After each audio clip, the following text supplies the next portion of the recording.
What is up, guys? It's your boy Daniel Llanos back again, and today we're gonna zap through all the topics. As I said yesterday, my prediction, hilariously enough, I did say it would end up as a draw, and lo and behold, Liverpool and Man United ended in a 0-0 draw.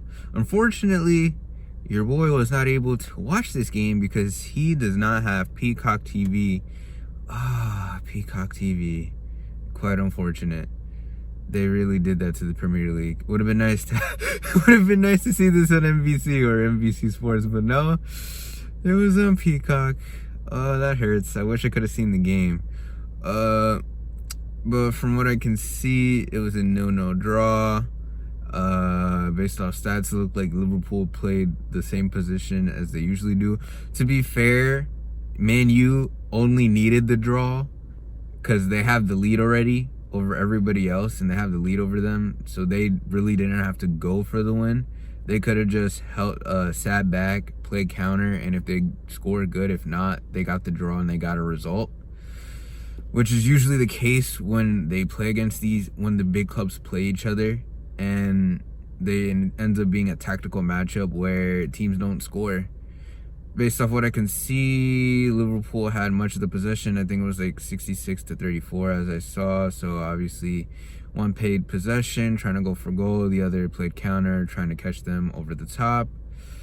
About the same amount of chances. And Man U got the result. Unfortunately, Liverpool's lack of quality and lack of goal scoring continues in the Premier League, although they had the bounce back game against Villa where they won 4-1 in the FA Cup. Still, unfortunately, they are, I wouldn't say goalless, but they have like one goal, maybe two goals since that 7-0 thumping of Crystal Palace. And since then, it's been a dip in quality. They haven't been able to score a goal or hit the back of the net. And for Man U, it looks like they're for real, and they could compete for the title. With the draw, it would have been more interesting if Liverpool had won, for my opinion, because the table would have been even more jumbled up. But for now, it still is. Man U's in first. Liverpool's third, solidified. Because of the win earlier, Tottenham and them had the same amount of points and the same amount of goals. They had the same goal differentials at plus 16, but since Liverpool had the head-to-head over them in their big matchup, Liverpool was in third, but now they're solidly at third with 34 points.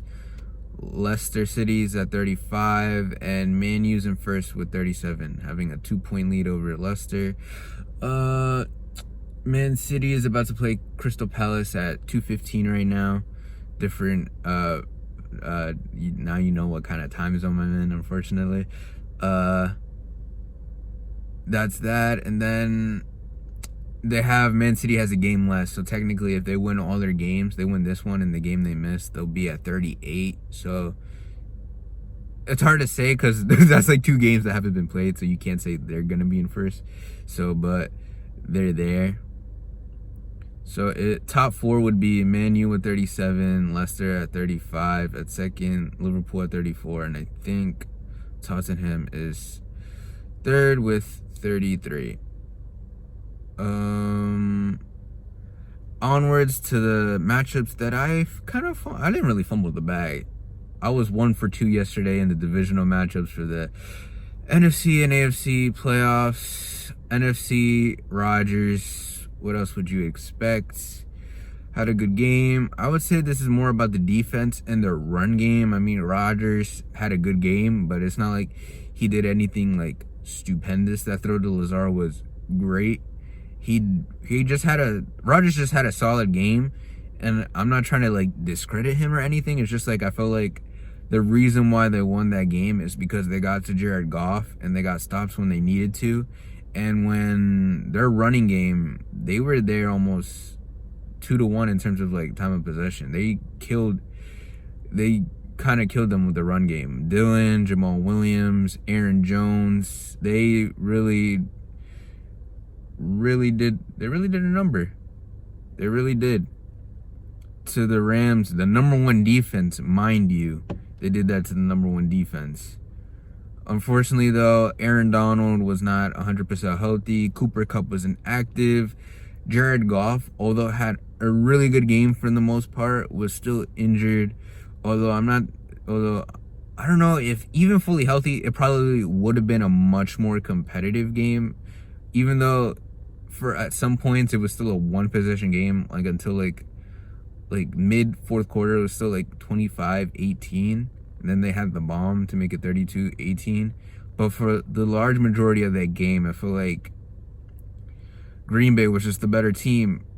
And because of that, they won. It might have been more competitive if they were fully healthy. But all in all, I still feel like Green Bay would have won that game. So because of that, they get to host the NFC title game at Green Bay awaiting the winner of New Orleans and Tampa later on today. And then on the flip side, the game where I picked wrong, I was so torn. And I was gonna say Bills, and then I decided to go Baltimore because I believed in their defense.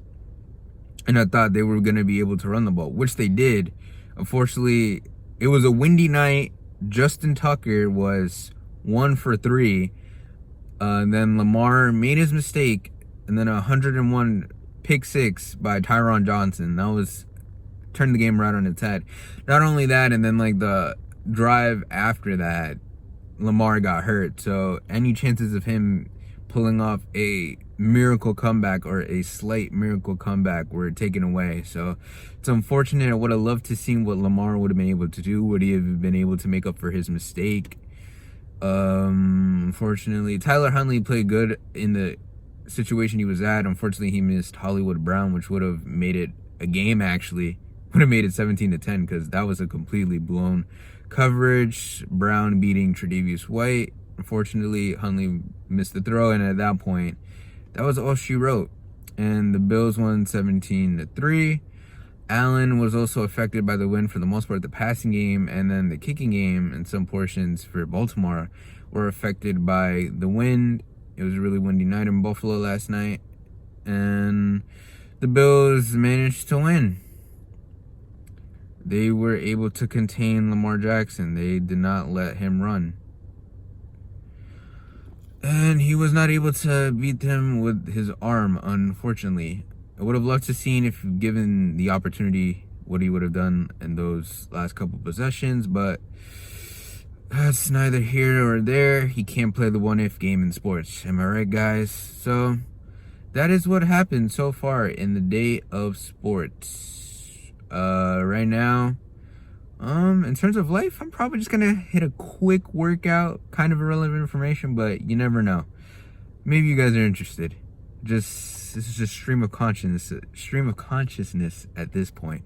So I'm gonna get a workout in, shower, then enjoy more NFL playoffs. Watching first Chiefs, first Kansas City and the Browns, and then the last matchup, Buccaneers at Saints.